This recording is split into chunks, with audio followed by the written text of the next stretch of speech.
Thank you for clicking in too. Explore the far-reaching impacts of the choices we make, one conversation at a time. This is the Ripple Effect. And today we have a regional expert on real estate. Have you ever wondered or thought about moving to Florida and wondered how things have changed since the COVID episodes and how that has affected the real estate? Today, we hope to have Cathrine Evans on and explain some of those details for you, whether you're coming to Florida or somewhere else. A lot of this information will be pertinent to wherever you are, but is more generalized to Florida and Palm Coast specifically. Now, I would like to introduce Cathrine Evans and let her go ahead and explain a little bit about her and what makes her a regional expert in this field. Cathrine. Good morning. How are you today? I'm doing wonderful. I'm glad to have you. Good. Feels so nice to be referred to as a regional expert. It kind of, happened by chance. It wasn't something that I had always planned to do, but like most people that live in Florida, we've kind of migrated from somewhere else, and specifically New England was from us. So we came to Palm Coast in 1992 from Connecticut, and it was just cold and beautiful up there, but very, very cold. And so my parents had actually bought a second home in Palm Coast. And, I think back then they paid $50,000 for the house. Must be nice. It was very nice. And literally came home from school one day and it was summer break. And they said, all right, pack up. We're moving to Florida. And that was it. So came down here, of course, kicking and screaming as a high schooler. I was going into my sophomore year of high school, not really wanting to leave my friends. But as soon as I got to Palm Coast and just the change of pace and lifestyle and being able to be so close to the beach and everything, it was amazing. So at that time, to give you an idea, in Palm Coast, we had 19,000 people in the entire community. So it was definitely everybody kind of knew everybody.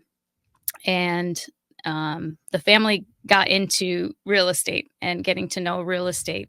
And so I would jump in the car and drive around. And back then it was just land and more land and more land.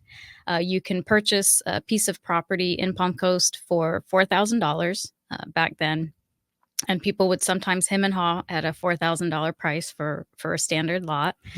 And then I don't know if a lot of people, if you're aware of this, but a little bit of history. When Palm Coast first started, it was started by a company called ITT. Mm-hmm. And so what they did is they came in and they developed Palm Coast, and they wanted it to be branded as like this quality of life, laid back, bike ride, golf course, beach life.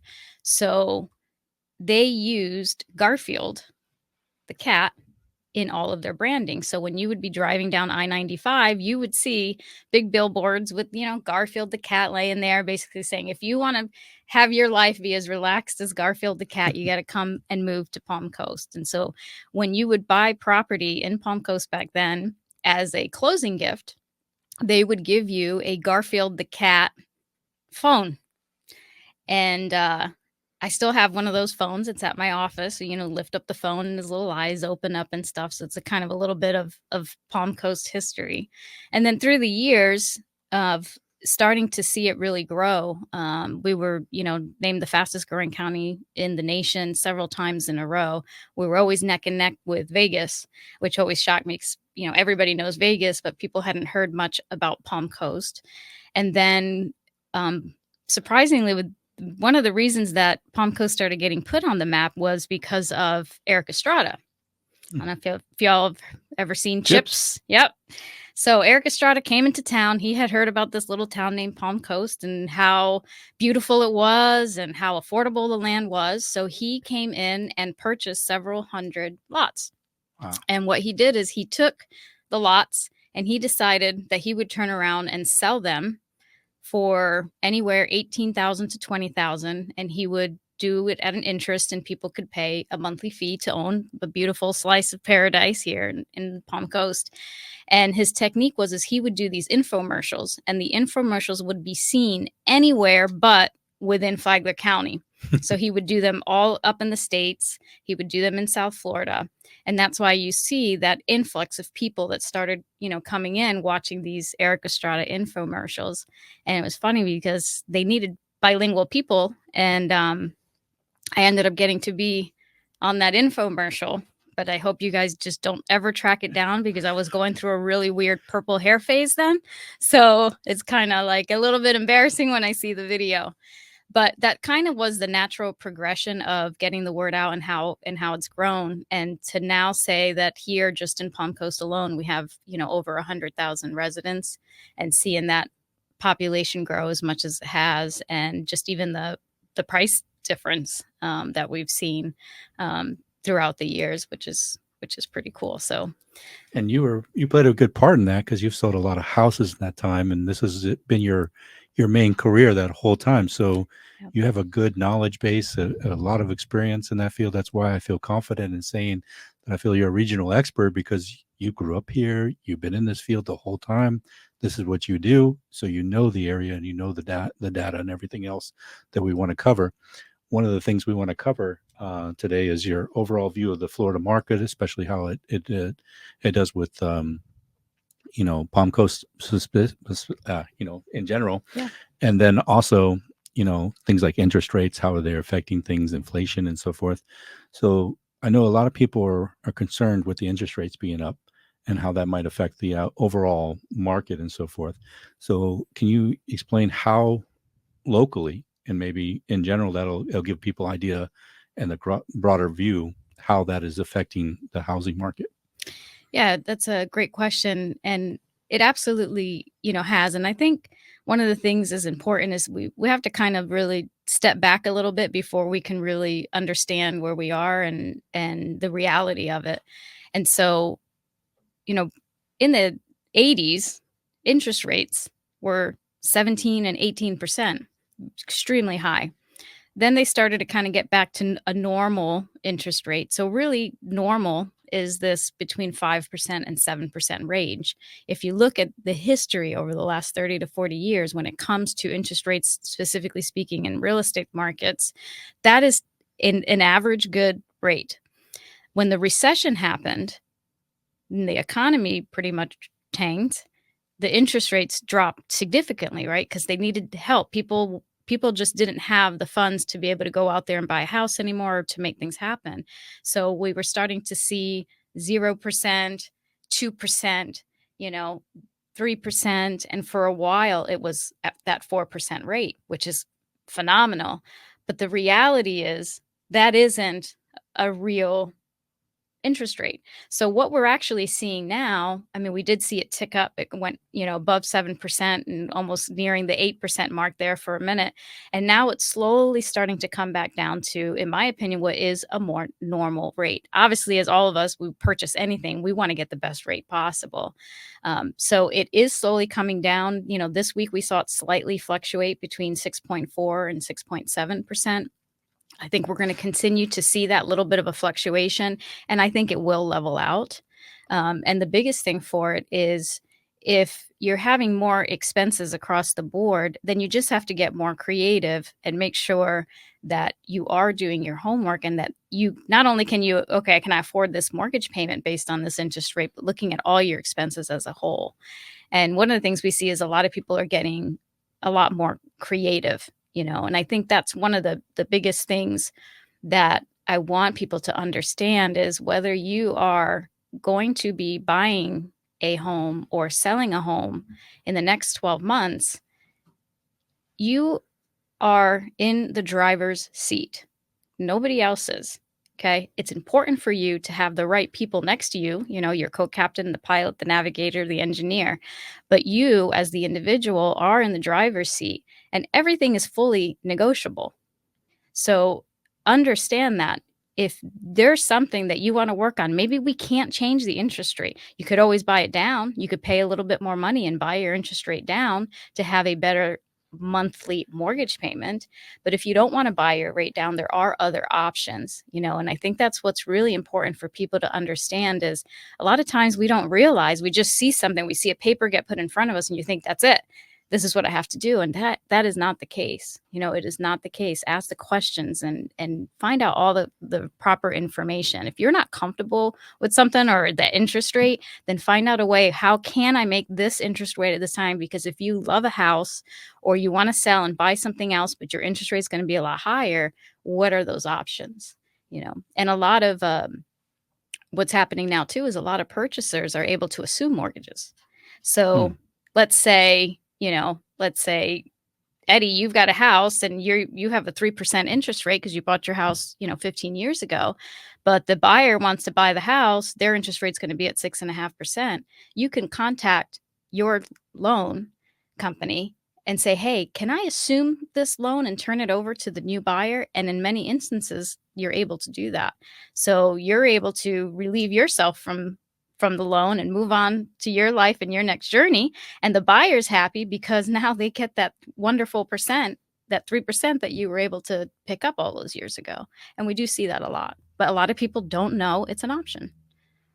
Yeah, I would say that. I definitely wouldn't do that myself. Like I said, mine's a 2.25. Yeah. So actually APR is around a little closer to 3, but I don't really owe much on my house, so I would never do that. Yeah. Where would I live after that? Yes. But I think the thing, I agree with you with the interest rates, because I remember when I first bought my house in 92, I started off with probably 8, almost 9%, and then I had to refinance for about 5% later on when I got everything in line. So I know the interest rate's there, but I think the thing that we have to also consider and pull into this equation is inflation. I know my initial house, the first one I bought in 92, was much cheaper than they are now. Houses are very expensive. They keep on going up. So when you can put these two together, the inflation raising the price of the actual house and the interest rate, these two combined are what's making it much more difficult for people. If the houses were a lot cheaper, I think the interest rate wouldn't be such a factor. But when you combine them, that's where it is. And I think a lot of houses still, it requires about a 30% of your income. It has to be flexible in order to qualify for that loan, right? Correct. Is that still what you're seeing as well? Yeah, correct. Yeah, the people say it's the DTI. The DTI is your debt to income ratio, and that is a very important number to always be looking at. And that's how I always tell people, if you're gonna, if you're looking to buy a house, do not go and buy the brand new pickup truck first, because now you've just totally botched your debt to income ratio, because they've got to include that as a monthly expense. So I always tell people, don't go to Rooms to Go. People get all excited. They go to Rooms to Go. They take out a line of credit. Well, now that line of credit just dinged their credit report, and now their credit report their rating just dropped, and now they're going to have a higher interest rate that they didn't plan on before. And a big part of the inflation is it's not so much to these people. And there is a certain degree of people are like, oh, well, we were getting all this money in COVID. Everybody during COVID, it was like all of a sudden they're staring at their same 4 walls and they said, I am tired of these 4 walls. I'm moving. And everybody made that decision at the same time, and there was no inventory. So the prices went up, right? Supply and demand. Everybody wanted a new house and look at new 4 walls, but there wasn't a lot out there. So that was what really started driving the prices. The other thing that started driving the prices is the cost of materials and the cost of labor. The cost of materials, so when you look at a house, so just to rebuild, let's say the house that you're currently living in right now, it would be that much more expensive because the cost of the material has skyrocketed. So, there was a period that just plywood alone, something as simple as plywood that we need to build a house, you were paying $110 for a sheet of plywood, where pre-COVID you could get a sheet of plywood for $20. So that cost has to pass on to somebody. And that's what was happening, is those costs were passing on to the buyer. And so what we're starting to see now, post-COVID days, we are getting more inventory, is there is a shift. The resale market is starting to level out. It's becoming more of a level playing field, per se, between the buyers and sellers. But the new construction side, those prices have not gone down at all. And I honestly don't foresee them going down, because the price of the materials has not gone down and the price of the labor has not gone down. He said something. Go ahead. Can you hear me? Yes, I can hear you. Go ahead. Okay. He said something interesting, is that, prices here in Florida, it's kind of an enigma as opposed to across the country.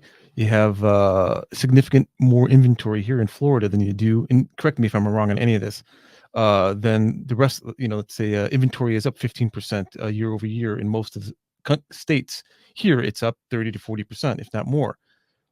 And over in most of the states, you see a reduction in prices of housing. Here, it's increasing. Yeah. So it's like the general market dynamics that are going on within the real estate market aren't working here in Florida. Yeah. They work in the other states, but here, when you have a lot more inventory in other states, prices are falling. Not crazy, but they're falling.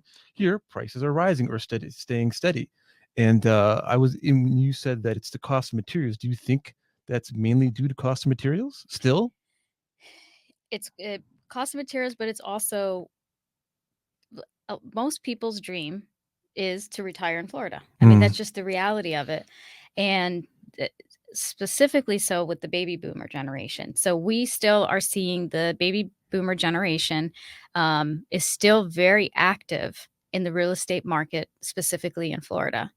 And we have one more big wave for that baby boomer generation. And that is what really drives the people to want to continue to be here. And so as long as people want to retire to Florida, the prices are going to stay where they are, you know, but definitely the cost does play a big role in that as well. I mean, even if you were to just say, okay, I want to get my kitchen remodeled, the cost of having a kitchen remodel has doubled from what it was before, you know, it's just crazy. Yeah, I read that too. It's the Northerners and it's the Californians and it's Biden or it's DeSantis or it's the hedge funds. That's why prices are not falling in Florida because of all those factors. Yeah. Oh, that's interesting. Yep. Yeah. So it's the demand that's driving it up. I mean, Florida's been consistent on what its increases, usually over a percentage of it, despite how big it keeps on getting. It continuously produces more and more people coming here, and the equivalent of at least 1% to 2% every year increase, consistently for 14 years or so. So Florida is constantly growing, but is it really that big of a demand on the product that's raising the prices, or is it just a factor of a lot of things? You know, I don't think it's just one thing. I do definitely think that it is a factor of things. And I think specifically there are parts of Florida that are seeing a slight decline, kind of like the rest of the United States is. But where we are, specifically, you know, in Flagler County area, this area here is so desirable because it has so much to offer, right? So when people coming down to Florida and then they're looking at different areas, it's important. Okay, what's the affordability factor? What are my taxes going to be like? And what is the quality of life here? And I think that's what always drives us to kind of stay kind of in our own bubble, you know, so to speak. So it's like everybody else is like, oh my gosh, this is happening, this, that. And we're kind of over here just going along and with a smile on our face because we do have golf courses. We've got the ocean. We've got the intercoastal. You know, you've got the house where people tell me all the time, you know, we get people that are even just moving from other parts of Florida to here because it's so much more affordable. So they're like, okay, I just sold my house down in West Palm Beach for $800,000 and I'm going to buy a bigger house in Palm Coast for half the price that I sold that one for. So, you know, and especially when you're talking retirees, most of them are a fixed income and they want as much money as possible to live off of and live comfortably off of.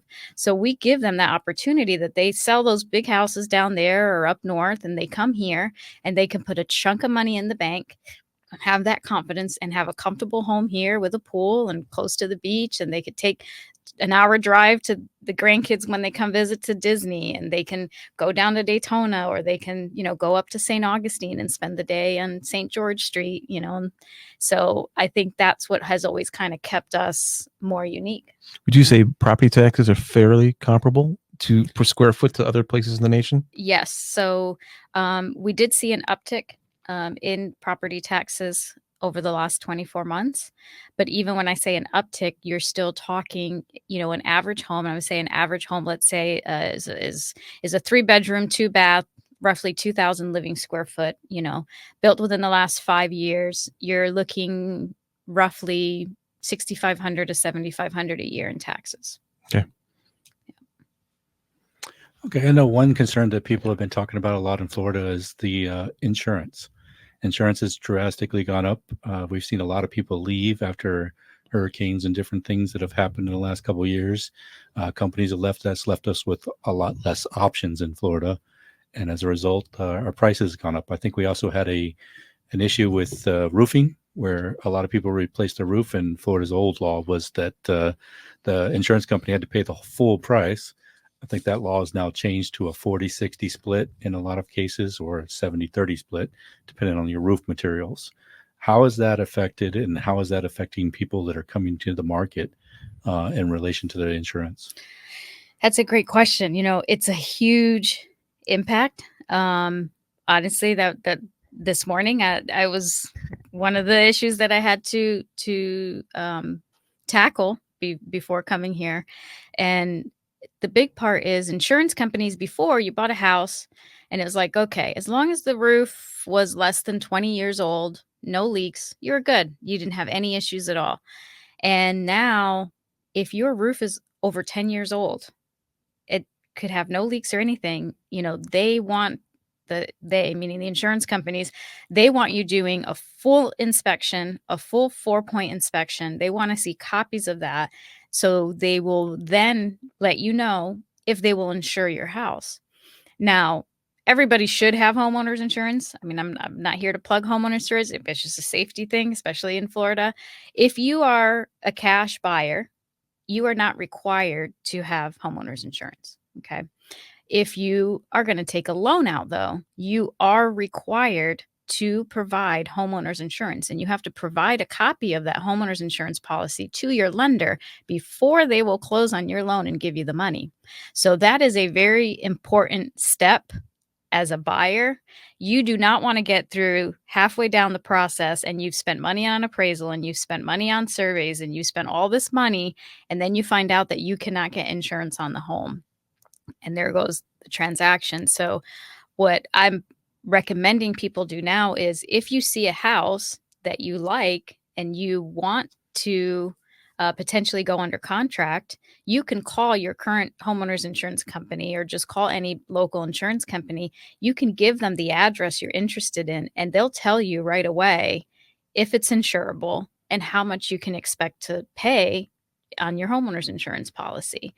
If you go under contract, then you definitely want to do that during your, due diligence, your inspection period, which is, ranges anywhere from 5 days to 15 days, depending on what you negotiate. But absolutely. And not only just the roof issue, water heaters. Really? Yes. If your water heater is more than 10 years old, insurance companies will send you a notice that you must replace your water heater. And why is this one? Leaks? Leaks. Yep. Interesting. So we're seeing that a lot. So most buyers now that are on the market, those are the first things they look at. How old is the roof? How old is the water heater? So if I was a buyer, I was buying a home in Palm Coast, which is a couple miles from the coast. Roof was 10 years old, under the mark. Water heater was 3 years old. What would I expect to pay on an annual basis for homeowners insurance? I would say ballpark, I always say between $100 and $120 a month. So you're talking anywhere from, $1,000 to $1,300 a year for homeowners insurance. Would that change if I moved further inland? Yes. It would change slightly if you move further inland or if you move more towards the coast, because then you're going to be required to have flood insurance. So if we want to talk a little bit about flood zone and flood insurance, I think it would be good. Okay. I want to talk about Flagler Beach in specific. Okay. So let's kind of talk about it, because that is very important too. So when you look at your flood zone map, and this is anywhere, okay, this is a nationwide information. It's not specific to Florida. What we have is different labels. So if you are in a flood zone X means the least probability of a flood. You are not required to carry a homeowner's insurance policy on flood. Okay. The majority of Palm Coast is flood zone X. If you see flood zone AE or anything like that, which is very common that you'll start to see as you get more towards the coast, or more inland as well. There's a lot of low-lying areas when you start heading more west. So it's not necessarily more just towards the coast. It's both sides. And let's face it, we live in Florida. It is below sea level. Then you are required to have a separate flood insurance policy. And then depending on exactly how much flooding goes on the property, sometimes if it's just maybe a little portion and it's, on the tip of the lot and it doesn't really affect the house itself, you're going to have a different homeowner's policy on flood than if you would if your flood zone map shows it completely covers. And to be able to find out that information, you can go to any of, whatever county you're in, you go to the property appraiser's site. So specific for us, it would be flaglerpa.com. You go to the property appraiser's site and you do a property search. When you're in there, you type your address. Okay. So let's say it's, 123 Elm Street. And then they have a map legend. You click on that map legend and you'll see it'll say FEMA flood zone map. When you click on that, it'll do a color variation and show you exactly if it's zone X, and it'll show like a yellow. And then if it's AE, it starts to show green. More green you see on the lot, the more chance of water and flooding you're going to have. And that's a huge thing. And honestly, there's a saying in Florida when it comes to real estate. It's called caveat emptor. Caveat emptor means buyer beware. That is why you have a due diligence period. So it is the responsibility of the buyer to do their research and make sure they understand if they're getting into a flood zone property. If it's not disclosed and they end up with that, and this happened in Flagler Beach. We've had several streets in Flagler Beach, love Flagler Beach, that completely flooded with hurricanes. And these poor people were unaware. They never did the research. So next thing you know, they came home and they got 3 foot of water in the house, and they had to have it, Is most of Flagler in that AE? No, no, it is not most of Flagler. No, but there are parts of Flagler that yes. So if you are coming into the area from somewhere else and you are not familiar with Flagler County or what it's like to live near the ocean, you want to make sure that you hire a professional, realtor, to be by your side that is knowledgeable. Because just like in any industry, just because somebody says I did this and I passed the test doesn't necessarily make them knowledgeable in that area. So you want somebody that's like, okay, if I want to be in Flagler Beach or I want a beach house, you want to make sure that you're hiring somebody that understands, that they know where that coastal line falls. They know what the history of that street is. They know what the history of that house is. Very important. So if I was looking to buy a home in Flagler Beach and I was in a flood zone AE or something like that, would you know a ballpark what I would expect to pay on a monthly basis? I want to say, and I apologize, I don't know the exact numbers, but I would say on average, your homeowner's insurance policy doubles. Okay. Yeah. I'd also like to comment that you said that just because they're experienced and so forth, but you got to think this, they have a vested interest in selling houses. They actually get a commission and so forth. So some of these people you also want to find somebody that's ethical, that has a long-term business, has something to lose, to do the right thing, not just for themselves, but for you. Because, we find that people will do anything to make money sometimes. And, so you pick your agent, very good. Very well. It's a big purchase. Research them.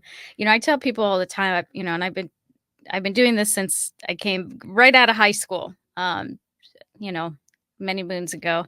And this is the only thing I've ever done. I've done many different aspects of real estate, but doing it here. And I tell people all the time when I sit with them and I says, you know what, I'm in this to help you. Yes, it's nice to make the money. Don't get me wrong.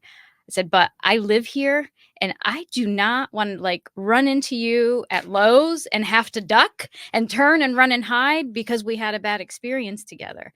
And for me, that's always been my stance, and my team stance is I tell them all the time, this is, if you're just looking at this as something to make a buck, and go find something else to do.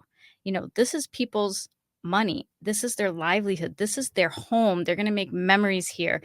It has to be the best decision for them. And they're asking you to help them in that process.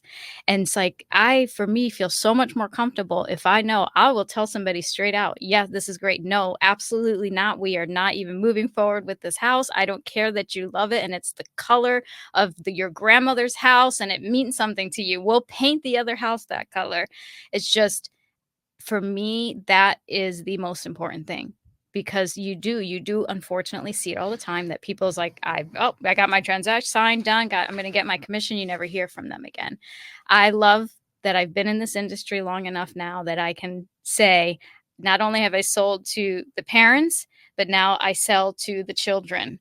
And to me, that's the greatest reward. And to be able to be a part of a family like that I know, okay, I did a good enough job now that now they're trusting their children and their children are coming to me with these real estate questions. And of course, it makes me feel even older where I'm like, oh my God, you were like 4 years old and now you're buying a house for me. But it's good. It makes me feel good. I don't want to get sidetracked, but there's something that came down the line in the last 2 weeks, and we were just talking about commission. There was a lawsuit and there's a commission structure change where the buyers don't need to pay commission to the real estate agents, and the seller can offer that. Can you explain that a little bit? Yeah, absolutely. It's been a hectic few weeks. So that's a great question. So what happened is in other states, when you're going to go through the process and these sellers were selling their homes, they were not told by their realtor that commission is negotiable. They were told, per their company policy, they have to charge 3% per side. They have to pay the buyer's commission, and that's how it was. And the sellers never asked. They said, okay, and that was it. And they got to the closing table. Well, enough of this happened that the sellers started to question and realize, like, wait a minute, you mean it is negotiable? You mean we could have had this conversation and I did not have to pay? So the law hasn't changed. We've always been able to negotiate commission compensation. So the seller could choose or not choose to compensate both the listing agent and the buyer's agent. The buyer's agent can choose to be compensated by their buyer. Okay. And every state is different. What was happening though is the general public, the buyers and the sellers, were not being educated properly in knowing that this is negotiable. This is a conversation that should be had before you even sign a contract. How do you get paid? How does this work?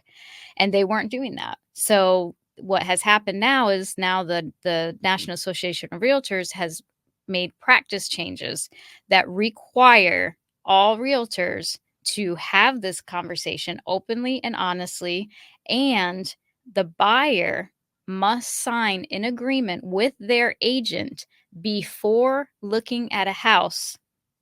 Can't even go look at a house now.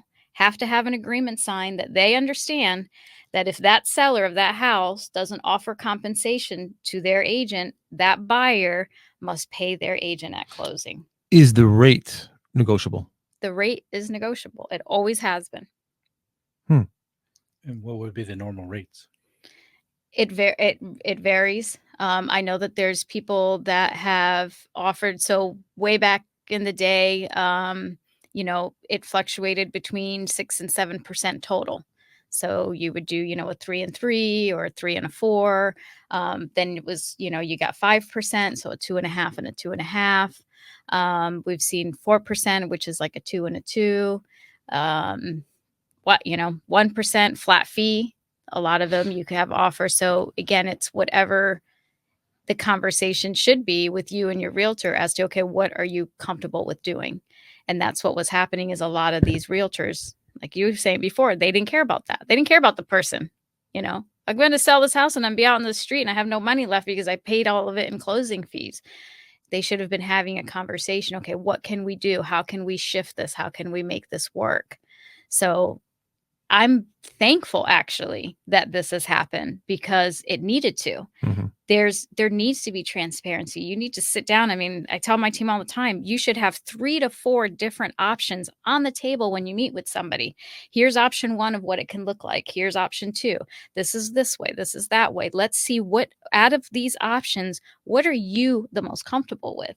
Because I think that's what happens. And I think in any industry, we tend to lose the focus on what it's really about. You know, you kind of get into that grind and day and day and day. And it's kind of hitting that reset button like, guys, you should have been doing this all along. So I think it's a great thing. And I think we're going to see a lot of realtors that were in this industry for the wrong reasons, that they really weren't about helping people, going to get out, because to them now it's going to be like, oh, this is too much for me. So if you are the realtor for the buyer, it would almost seem that you have to contact the realtor for the seller and say, are you guys going to offer any type of, are you going to split this? Right. Because if they're not, then you have to inform you before you even show the house to the buyer, hey, you're going to be paying 2.5 or whatever half you have to come up with. So they know before they even take them there what that commission is going to be. Yep. But also on the flip side, you would think the seller would want to offer something to get the house sold. It would be an incentive to the buyer to buy the house because the seller is picking up a bigger chunk of whatever that commission is. Right. So in these last couple of weeks, how has that panned out? Well, one of the big changes that they made right off the bat is originally the compensation being offered to the agents was in the multiple listing service, which is the system we use to pull listings and get the details and find out, how to access the property. And it would say on there, buyer's agent is going to get compensated, 2%. That has been wiped from the system. So now, as you say, like, yes, you have to call that person, find out, is their seller offering anything? And you're right. There is an advantage to still offering some kind of a compensation, and it's rolled into the price. And so this is the reality of it. The reality of it is the compensation has always been rolled into the purchase price, even though it shows as a line item on the seller's side. If you really think about it, the buyer's giving the seller the money and disseminating it from there. So by the buyer paying, let's say $250,000, and the money comes out to pay the realtors, and then the balance is what the seller walks away with. If all the information was done up front, that the seller knows, okay, if I get $250,000 and I pay this and this, I walk away with this, I'm comfortable with that. So now what's happening is the sellers and the buyers have a choice. I can choose to offer $250 and they pay compensation and he still gets what he wants to walk away with, or I'm going to offer less, let him do that, let him not pay the buyer's agent, and I'll pay my agent separately, Or sometimes what's going to happen is if the seller doesn't want to offer compensation and the buyer doesn't have the money up front to pay compensation, if the house is going for $250, they can offer $255 and say, out of that $5,000, I want that $5,000 at closing to go to my agent. Well, at $250, that must be a real fixer-upper, because I don't think anything around here is selling for $250. We have a few, actually. There's a few. There's actually there's about 13 houses right now in Palm Coast under $300,000, and they're not bad. We're going to see more, and I've started to see a slight uptick in foreclosures and short sales as well. Well, that brings it's not a secret that something is going on. Meaning, and you can correct me if I'm wrong. And as I said in the beginning, Florida housing prices are not falling even with the inventory. Okay, so what's going on? Why are they still being propped up as they are? You said it was the destination, Florida. The retirees wanted to move somewhere where they don't have to shovel snow. I think some of that is also cash buyers. They're not the first home time buyers. There are the second or third, and so they're coming in and they don't want to. They're not really worried about the interest rate. So they're buying cash, and a lot of those also. There's these. I don't know how new it is, but there's companies that will come in and buy your home from you because you don't want to go through the hassle of cleaning up and people come in. I forget their names. You know the names better than I would. And so they'll buy from you because you don't want to go through that process. You'll sell to them at a reduced rate because it's it's more convenient for you. And then within a month and a half, they will flip it over and sell it as a profit. That's keeping prices up because that's considered within that 30% cash. So the question is, okay, is there going to be a bubble in Florida and everything is just going to equal out? Meaning, 2/3 schools of thought. Is there a bubble coming, or is this the new normal? Because I read a federal study showing that right now the average, not the median, the average cost of a home here in Florida is $600,000. Now that's skewed a little bit because you have the really high 1.6, 1.7 as you're talking about further south. But that study said by 2030, the prices are going to be 720. So they're obviously thinking this is the new normal. Or is that bubble coming? So, with your being in the market since high school, what is your take on this? So I don't have a crystal ball. As if I did, we probably wouldn't be sitting here right now. I'd be like on an island somewhere, with dreadlocks. No, I do feel that we are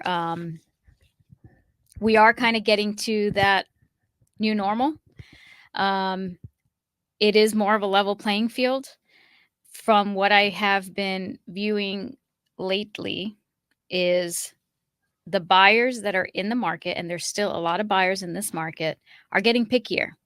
So for example, post-COVID, right after the COVID, everybody wanted a fixer-upper. They were like, it's got 4 walls, I'll take it. They just didn't care. They were excited and eager to do it yourself project. They've been sitting at home watching HDTV and thinking of all the possibilities that they could do and just rolling up their sleeves. Today's buyer, that is the last thing they want to do. They do not want to paint walls. They do not want to replace flooring. They want to go into a house that is already done, whether it's a new construction or a resale.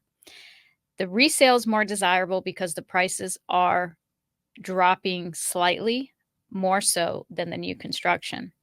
So I'm starting to see contracts are coming in from my team that the asking price and the selling price are lower. Whereas before, we were getting contracts coming in at the asking price or above, and those contracts were coming in within 24 hours. Now we are back to, so a normal market is it takes 4 to 6 months from the day you put your house on the market for it to sell. Right now, we're at between 3 and 4 months that it takes on average. So we are slowly kind of getting back to that normal market. And I think we will continue to do that. And I also think because the buyers that are out there right now don't want the fixer-upper, I think these fixer-uppers are going to be priced low enough because the sellers just want to get out of it. And that's why you're going to see more of those affordable houses coming in at $300,000. And that's kind of a good thing because there's a lot of investors that have just been sitting on the sidelines that couldn't buy these homes and fix them up like they wanted to because they were priced too high. And now they're going to come in and you'll start seeing them pick up those properties again. So I think it's kind of a good thing because it is more of a level playing field. And I don't like when the buyer or the seller has more power. I don't think that makes it fair for anybody, I remember post-COVID, I think it was, and you can correct me, some people put a house on the market and they'd have within days 3 or 4 people bidding it up. And so some people thinking that a lot of the sellers these days are living in the past. They're greedy. They harken back to those days and they think they're going to have that. So that's another reason why keeping these prices high, because they're putting it out there on the market way above. But the reality is like you said, people are still buying them at almost the asking price, or at least 95% of the asking price. So if it's in good condition, newer roof, newer water heater, they're going. They're still fine. In Florida. Yes, they are willing to pay the price for the things that the seller has done to get it done. Houses that are older, need a little bit of work, original roof, stuff like that. I'm seeing $30,000 to $50,000 price drop from what they were asking to what they accepted. And those haven't even hit the market yet as recent sold. We look at everything as comp. Comp is what has sold. I'm talking like hot off the press, what's on my desk that hasn't closed yet that's going to be hitting the market. And it's not just me. We are seeing it across the board. And that's why I think you are going to start to see that shift of the houses that are going to remain strong, and the market that's keeping it strong are these houses that have been well maintained, houses that need a little bit of work. And the sellers realize like, oh crap, I can't get that much for it now, but I'm ready to move on and I get it. It's going to need a new roof. So they're willing to take $30,000, $40,000 off the price of the house so that the buyer can buy it. And then the buyer can use that money to get their new roof and all the stuff they need to do to it. Now, I know you don't work in other states. Would you know whether or not we see this 95% would be, hitting the offer? Meaning like if somebody offers that 400,000, I would think because Florida, and I keep saying it, and it's kind of this unique environment. Yeah.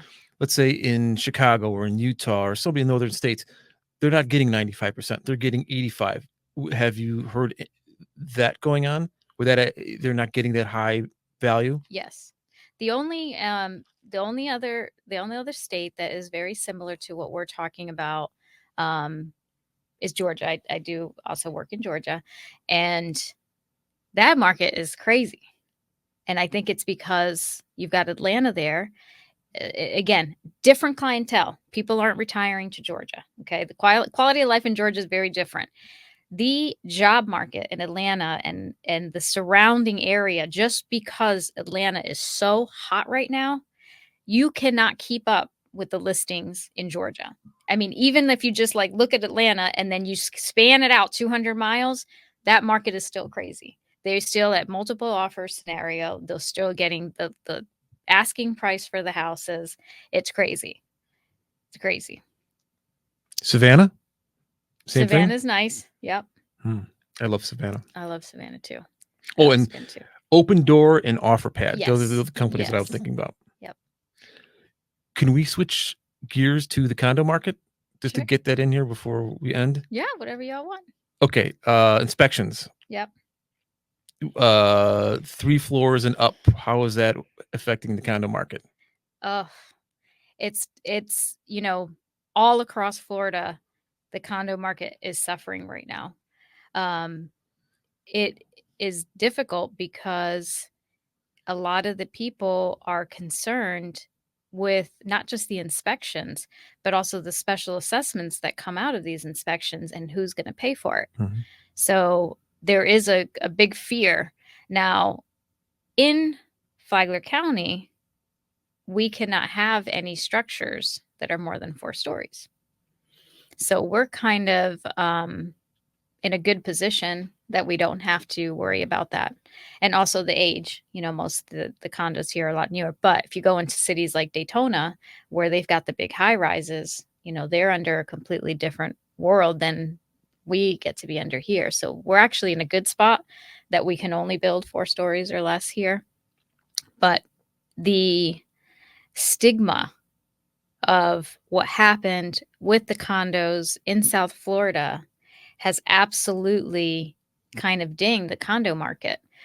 We've got a couple condos that are great and perfectly priced that they are sitting there just because the people have that fear, and they're not even on the water.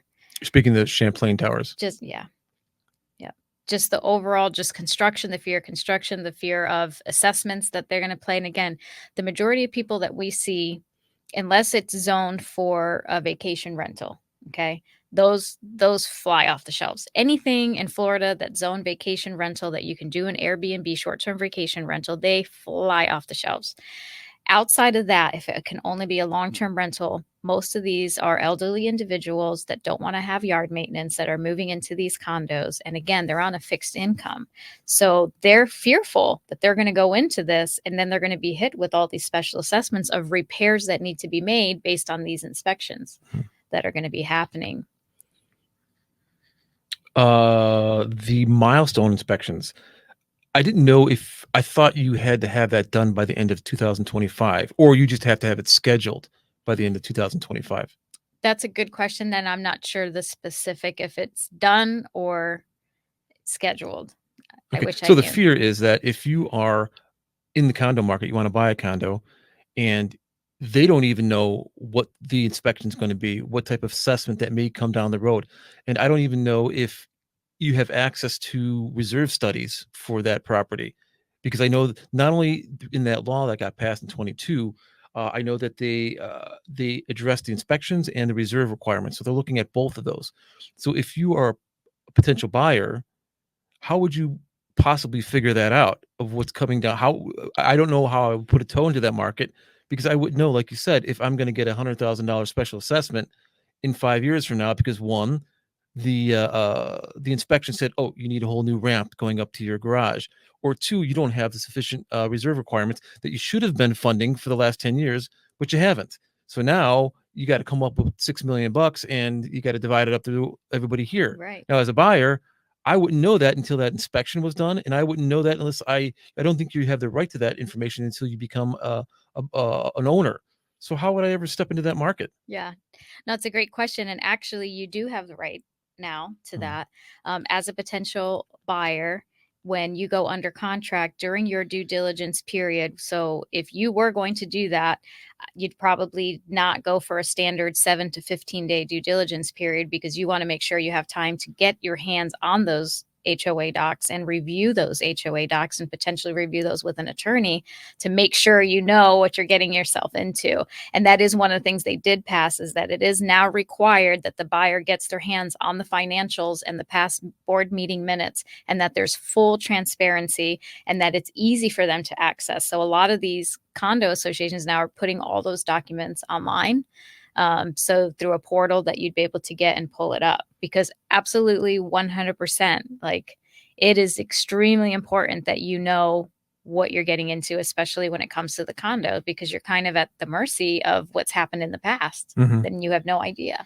And the laws are within 3 miles, but you're not exempt from that after 3. If you're outside of 3 miles, it's Yeah. just a 25-year to 30-year stipulation. Yeah. And not only that, is that they're going to be required the 40 and 50-year inspections, and then every 10 years. So it's not like they're getting away with these ones that are more towards the income. I don't know how you'd say it, further in the middle of the state. They're not exempt from those inspections. No. So this is a great piece of advice that I think works very well when you are thinking about moving to a neighborhood, whether it's a condo or a house. Okay. If you want to get information, talk to the neighbors, especially in Florida. Most of them are retired. They got plenty of time on their hands and they love to talk to you.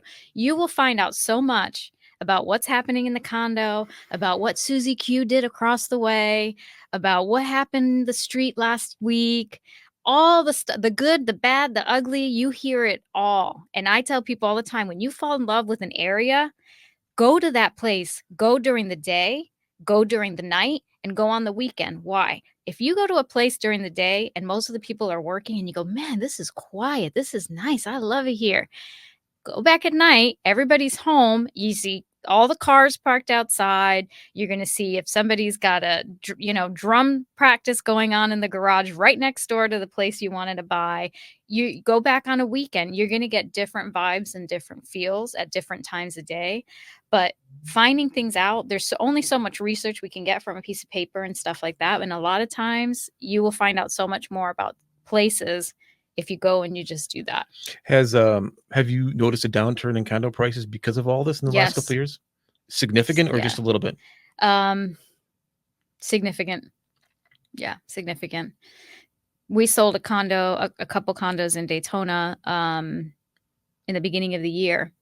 And then we had a couple sellers touch base with us and said, okay, you sold these, did a great job. Want you to go ahead and do these for us. And when we showed them kind of the numbers of just in the last few months, how it's changed, they're like, oh, no, we want that number that you guys sold in those. And they said, those numbers aren't there anymore. Here's the new numbers. So yeah, for sure it has been affected.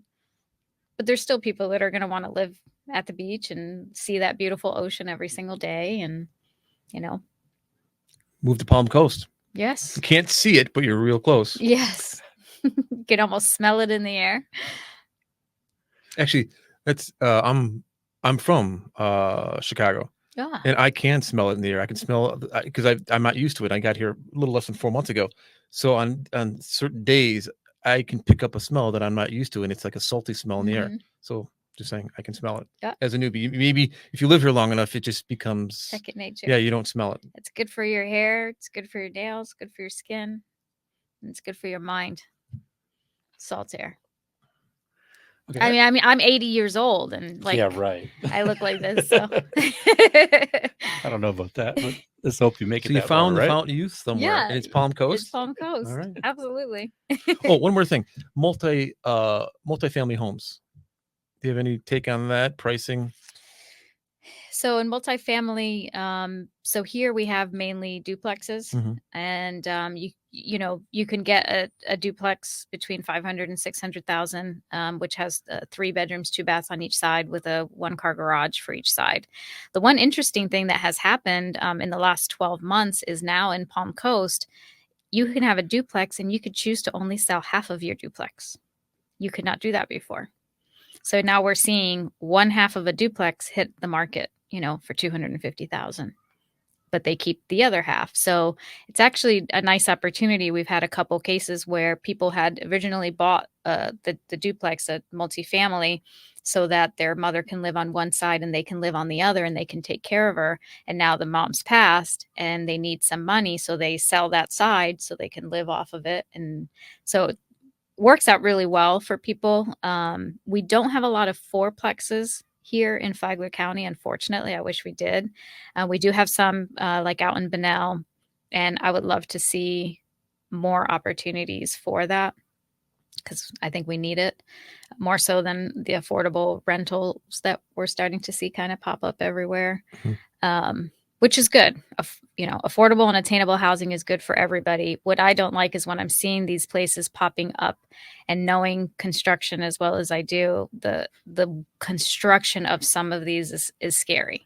And it's not so much today and they look beautiful, but 10 years from now, what those are going to look like. And that just, I'm hoping it doesn't get to there, but it's sad. You know, I want to see people in homes that can't afford to be in homes, but I want to see them in safe homes that they could live in for years to come and not have to worry about mold and issues like that. This is part of that Affordable Act that came down from federal that came to the state, and then they changed our actual build code, I think, in Palm Coast from brick to wood with brick on the outside or some other material, even less than what it was. That Cinder block. Used to be you had to have brick on your bottom floor. Then they changed to wood with brick on it, and now I think they can just put anything. I don't know what the current code is, but I know they changed from what I understand. You're better at understanding this and explaining it than I am.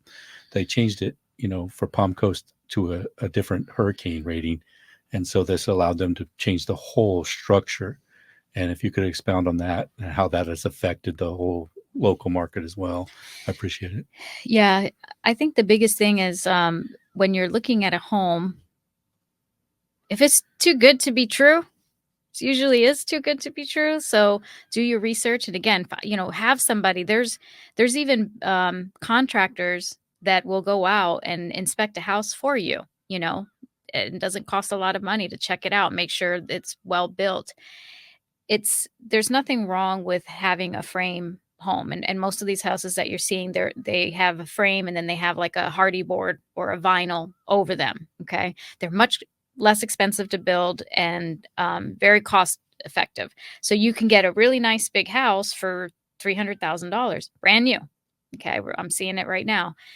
The problem is that there is more maintenance to those homes. There's nothing wrong with the home, but I think most of these are first-time home buyers going in because they have a family and they're saying, okay, I can get into this house the size I need at the price I want. But they have to understand that when you're in a frame home, there's maintenance. You've got wood rot issues. You need to make sure that the siding doesn't get wet and you've got mold and mildew and then it starts to eat away at the house. You need to make sure that you maintain a termite bond every single year because you've got wood, you're going to have termites. We live in Florida. So as long as there's that understanding is that you may be getting it on the lower end up front, but the maintenance cost of something like that is going to be much bigger. So this framing home consideration is more attuned to Florida because that's all you see in the Midwest is frame homes. So you're saying in Florida you have a much bigger problem with frame homes because termites and other things, Yeah. because of humidity. Humidity, absolutely.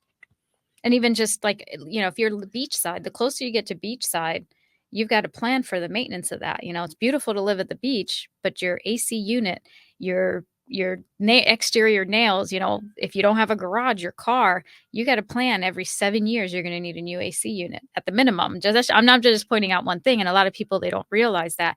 And it's like you have to plan for the home, not just buying it, but the maintenance of it. In Palm Coast, we can have an AC unit for 20 years. We're a little further off that seawater, but it impacts us. And when you were mentioning, Shadi, or you're concerned about the construction going on in places that you see, that's what you're speaking of, how more the frame construction than anything else? Just frame, and just in general, just like, people like don't rush to build something. We came across a house the other day that was a concrete block home. But unfortunately, so in the state of Florida, we are not required, when I say we, buyers, sellers, not required to do a soil test before you build on the house. So a lot of people don't even know that they should be doing a soil test to make sure that the ground is solid enough to build a house on. And so we walked into a home, and the home was about 15 years old in Palm Coast. They did not do a soil test when they had the house built. And unfortunately, the gentleman that built the house was elderly and he couldn't see as well. And his house was built on a hole, like a sinkhole, for lack of a better way to put it. And the entire house, from the front door all the way to the back porch, was literally split. And it was about a 1.5 inch to a 2-inch gap from the floor to the ceiling and back down again. Never seen anything like it in my life. But it's like, pay the $400 to have a soil test done to make sure that the house can be built on. And then you would avoid things like that, So it's just the maintenance of things. And it's, again, that builder should have instructed them to do that, but it's not legally required. Yeah, I see a lot of new homes coming up where I live in the R section. And I see, it looks, I could be wrong, that we're building on sand. I don't know how much soil there is, or clay, which is what I'm used to in the Midwest, because you hit that clay layer and you're not going anywhere. You might as well be at bedrock. So and then you put down that 6 inches of compacted stone, and you don't have to worry about those things. But when I was looking at this, I was just looking sand all over the place. I couldn't tell where they were putting that foundation on.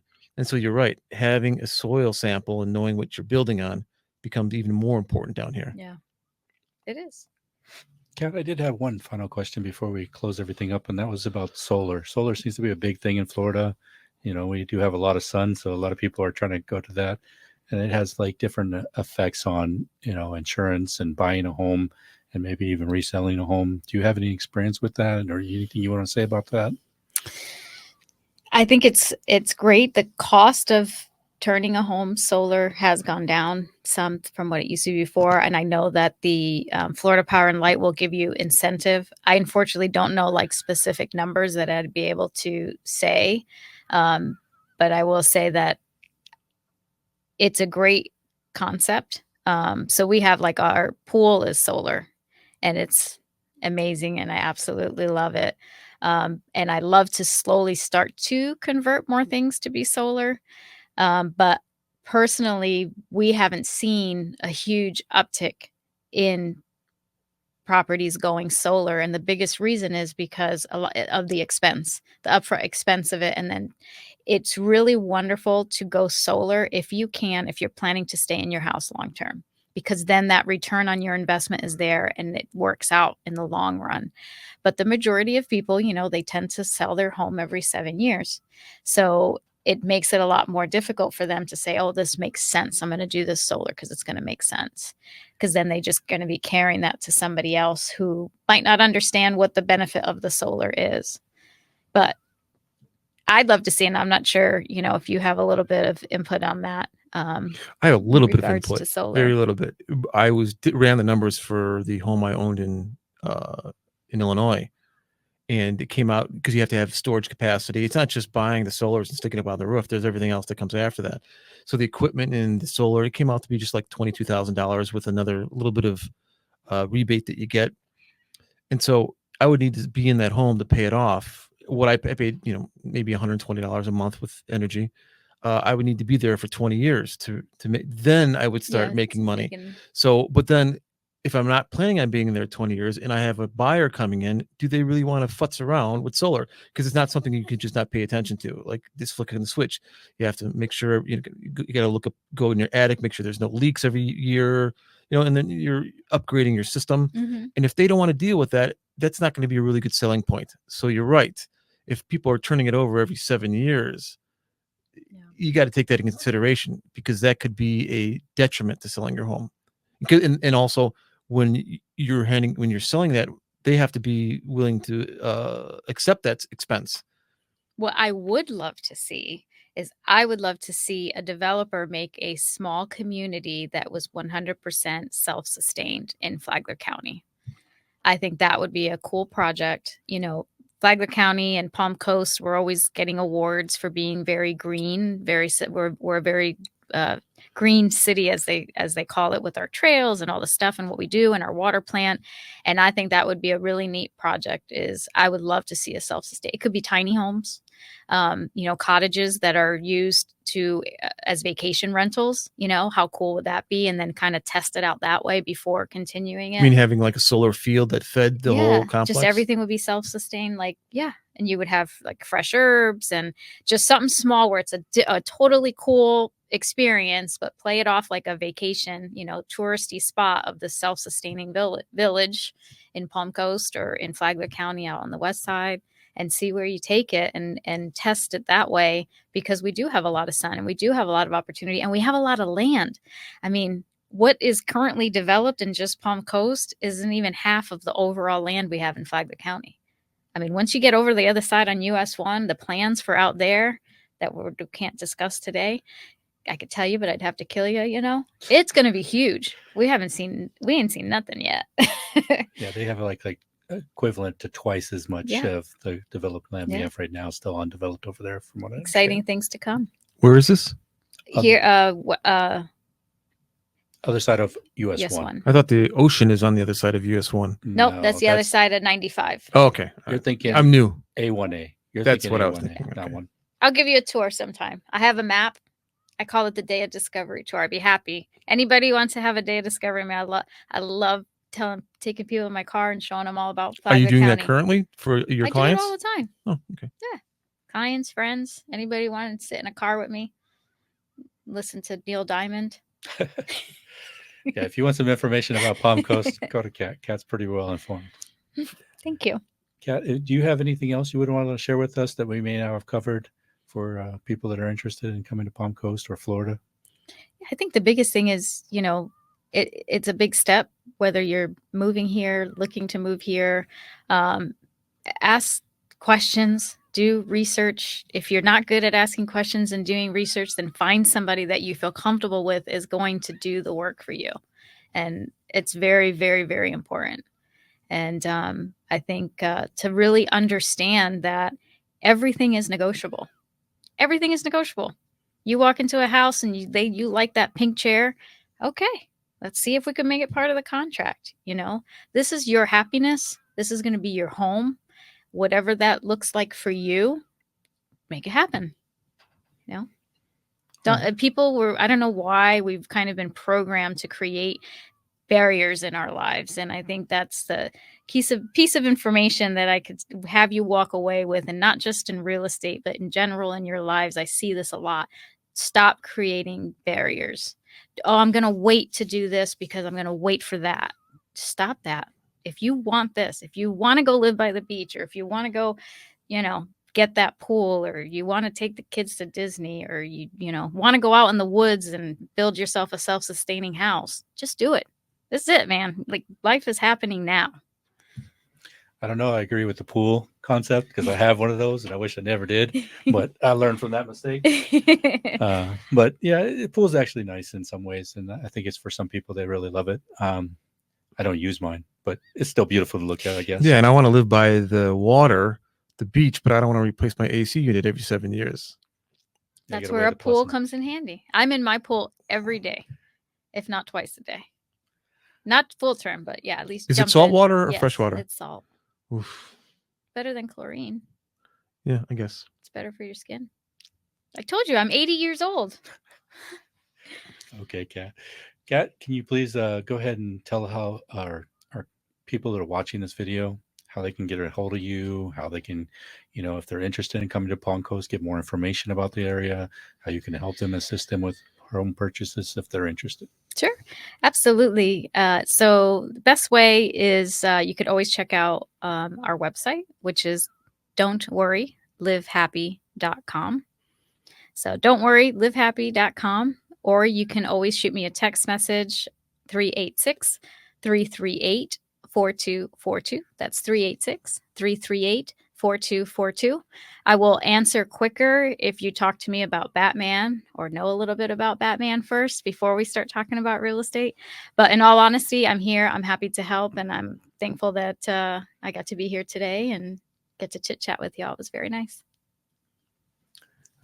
We appreciate Kat coming on. We hope that you enjoyed the video and that you got something beneficial from it, and that it'll help you basically get an understanding of Florida as a real estate market and Palm Coast in general. And if you need any assistance with that, reach out to Kat, and hopefully she can help you with finding the perfect house for you. Thank you for joining us.